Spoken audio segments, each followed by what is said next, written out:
नमस्कार, हिंद टीवी में आपका स्वागत है।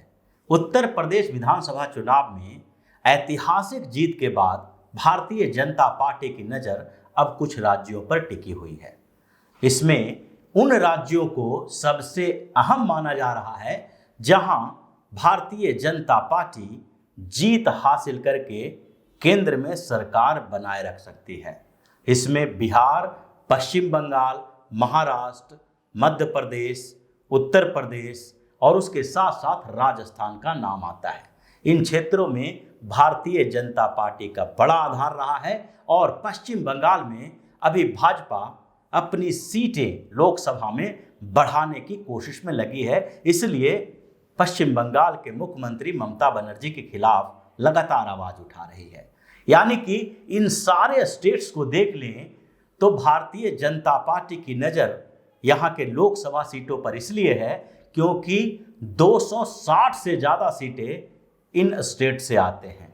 लेकिन अभी जो भाजपा की सबसे बड़ी प्लानिंग चल रही है वो है बिहार को लेके। जिस तरह से उत्तर प्रदेश में जातीय राजनीति की बड़ी भूमिका होती है, ठीक उसी तरह से बिहार के चुनावों में भी जातीय समीकरण मायने रखते हैं। और भारतीय जनता पार्टी ने उत्तर प्रदेश में बेहतरीन सोशल इंजीनियरिंग का पेश किया।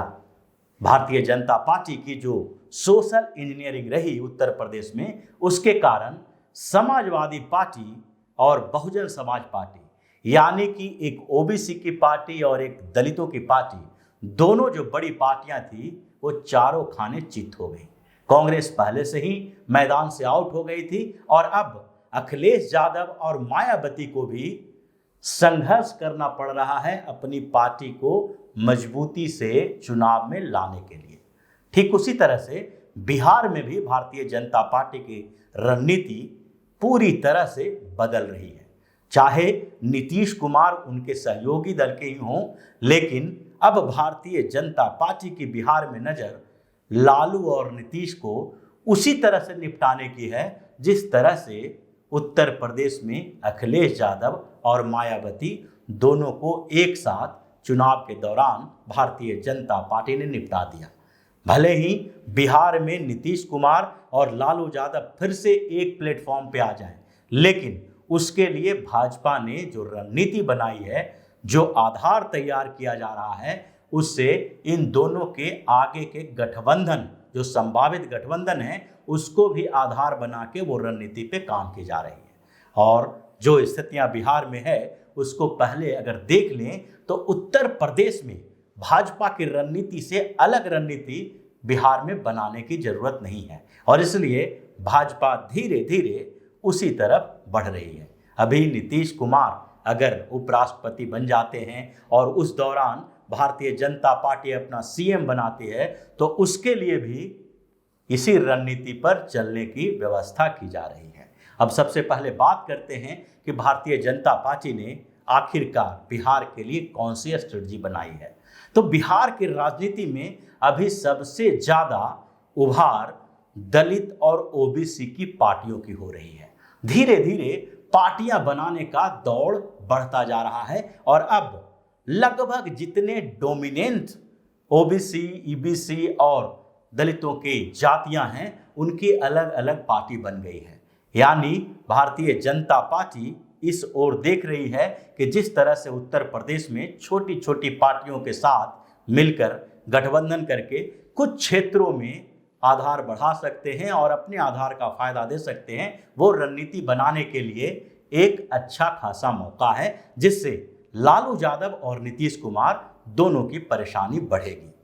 अगर देखा जाए तो बिहार में ओबीसी के वोट बिखरे हुए हैं। ओबीसी में एक तरफ नीतीश कुमार की जो पार्टी है जनता दल यूनाइटेड, वो कोयरी, कुर्मी, कुशवाहा वोटरों के ऊपर निर्भर है। सबसे ज़्यादा वोट उनको वहीं से मिलते हैं और उसके अलावा उन्होंने दलित और ईबीसी वर्ग में ओबीसी वर्ग के अलग अलग जो छोटी छोटी जातियां हैं उसमें भी एक पैठ बना रखा है, जिसके कारण नीतीश कुमार की बेहतर स्थिति रहती है। भारतीय जनता पार्टी के साथ गठबंधन और लालू विरोधी होने के कारण सवर्णों का वोट भी जदयू को मिलता रहा है। लेकिन इस पूरे समीकरण में अब भाजपा ने सेंध लगा दिया है। भारतीय जनता पार्टी के पास पूरे सवर्ण वोट एक मुश्त होकर मिलने लगे हैं, क्योंकि कांग्रेस का आधार बिहार में न के बराबर है।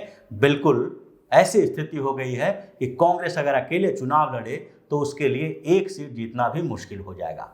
तो इसलिए सवर्ण का वोट भारतीय जनता पार्टी के तरफ शिफ्ट हो रहा है, और ये भारतीय जनता पार्टी की पहली रणनीति है, क्योंकि जिस तरह उत्तर प्रदेश में सवर्णों को एक मुश्त तरीके से भाजपा ने अपने साथ लाया, उसी तरह बिहार में भी ये रणनीति बनाई जा रही है, क्योंकि सवर्णों की कोई विशेष पार्टी नहीं है, उसके नेता अलग अलग पार्टियों में हैं, और इसलिए सारी पार्टियां आजकल सवर्ण को अपने साथ लाने की कवायद में जुटी है, क्योंकि ओबीसी, ईबीसी और बेसिकली दलित की भी कई पार्टियां हो चुकी हैं।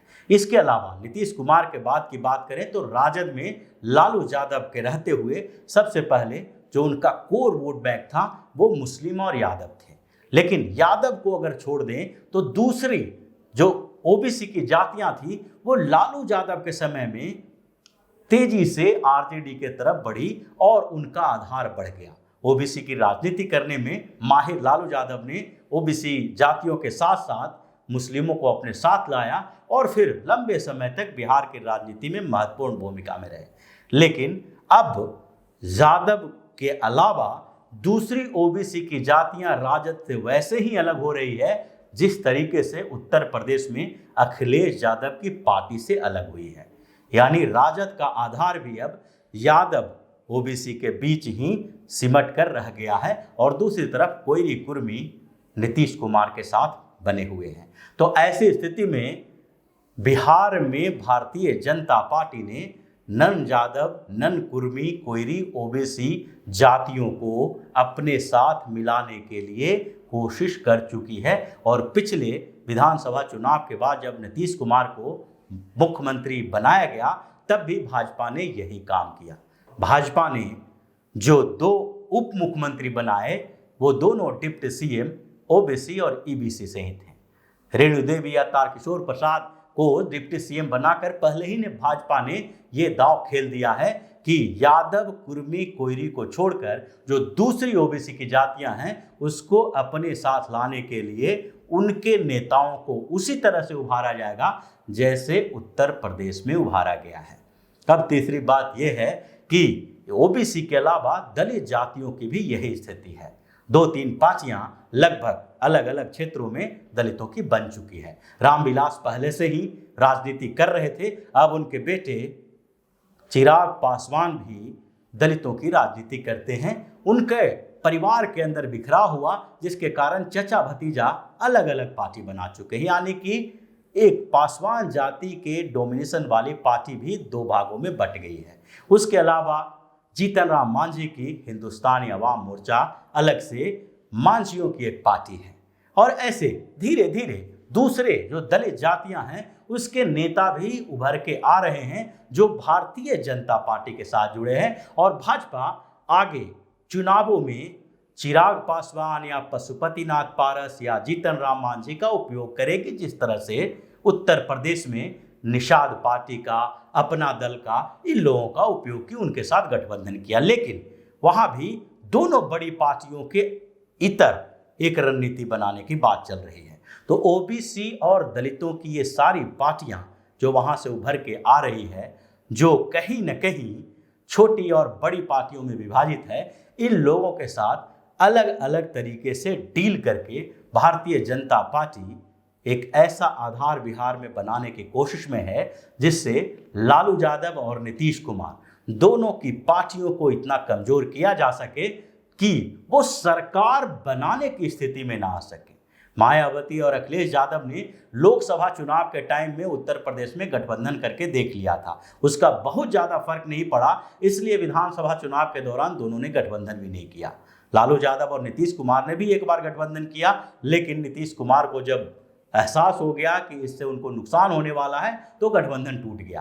अब आगे भी संभावना इस बात की है कि दोनों एक प्लेटफॉर्म पे आ सकते हैं, लेकिन इसके बावजूद भारतीय जनता पार्टी का सबसे बड़ा आधार सवर्ण वोटर हो सकते हैं, क्योंकि बिहार की राजनीति अब नई दिशा में चल रही है। सारी पार्टियों की नज़र सवर्णों के ऊपर है और ये कारण इसलिए है क्योंकि इनकी कोई खास पार्टी नहीं है, जबकि ओबीसी और दलितों की बहुत सारी पार्टियां हैं, जिसका अभी हमने जिक्र किया। राजद, जदयू, उसके बाद वीआईपी, सन ऑफ अल्लाह कहे जाने वाले जो वीआईपी प्रमुख मुकेश सहनी हैं, उनकी पार्टी बनी, 4 विधायक बने, उसमें से अब उनके पास एक विधायक भी नहीं है, वो मंत्री पद भी उनका छिन गया।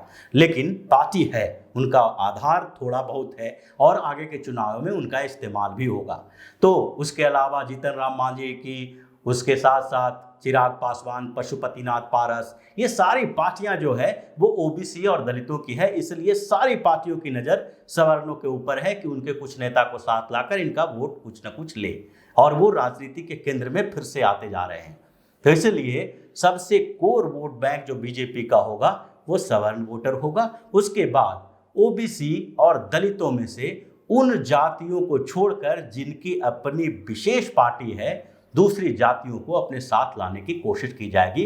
क्योंकि बिहार में ओबीसी की बात करें तो BC1 में यानी कि पिछड़ा वर्ग में 33 जातियां हैं और अति पिछड़ा वर्ग में 113 जातियां हैं, जबकि अगर अनुसूचित जाति की बात करें तो 22 जातियां हैं और एसटी में 29 जातियां हैं। लेकिन इसमें से 2-3 जातियों का ही राजनीतिक प्रभाव इतना ज़्यादा है कि उनकी पार्टी को वैल्यू मिलता है। अब इसी के बीच एक नया समीकरण बनेगा और भाजपा बिहार में एक साथ नीतीश कुमार और लालू यादव को निपटाएगी। तो इसी तरह की खबरों के साथ फिर से हाजिर होंगे।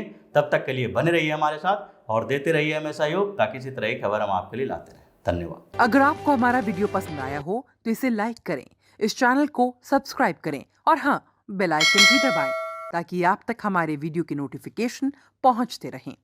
हमसे जुड़े रहने के लिए अपने सुझाव हमें कमेंट बॉक्स में देते रहें। हमें आपके सुझाव का इंतजार रहेगा। हमारे साथ जुड़ने के लिए धन्यवाद।